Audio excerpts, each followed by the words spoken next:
They met, they fell in love, and they got married.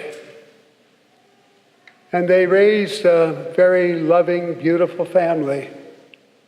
Both of them worked very hard and sacrificed much to create this loving, caring home. And then it was time to retire, so they moved to Arizona and in a little house. And then their dreams were shattered with his diagnosis of Alzheimer's. And she took care of him as best she could. Then finally she had to put him in a nursing home. And the years of taking care of him in his illness took its toll on her. Now she weighed 98 pounds and was bent over. But she drove every day the 12 miles to the nursing home in order to feed him his lunch. And after he ate, she had the same routine every day. She would take the picture of their daughter down from his dresser and show it to him. "Who is this?" And he would just stare at it and then shake his head.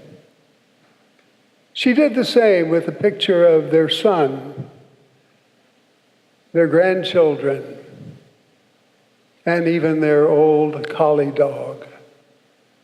The response was always the same. And then she took his hands in hers and looked him straight in the eyes and said, "Who am I?" At first, he looked confused, but then she saw his face brighten, and she knew he was still the man she fell in love with. And he would say, "You love me." And that, most days, was all he would ever say. But that was enough.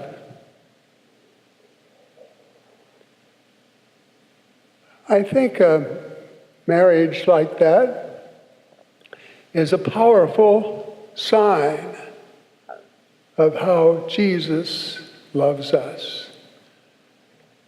That's why he gave us the sacrament of marriage, to manifest powerfully in the love between husband and wife how Jesus himself loves us. As couples live their life together, as they negotiate life's struggles, its triumphs and disappointments, they manifest to each other, to their children, and to anyone who knows them, how powerfully Jesus loves us. How does he love us? With passion, irrevocably. He won't take it back. He loves us unconditionally. Our gospel shows us the wedding feast of Cana, in which Jesus was invited to attend. And that made all the difference. He changed the water into wine. When married couples invite Jesus in a lifetime relationship in their home and family, it makes all the difference. He'll change water into wine. He teaches forgiveness, and kindness.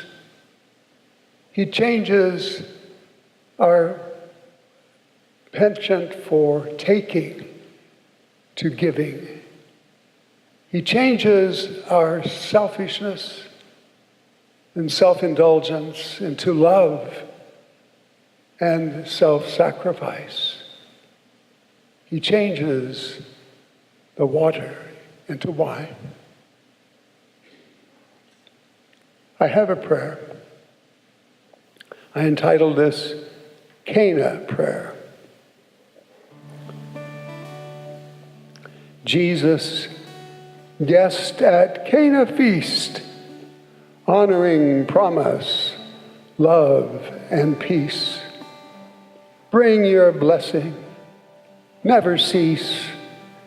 Change water into wine.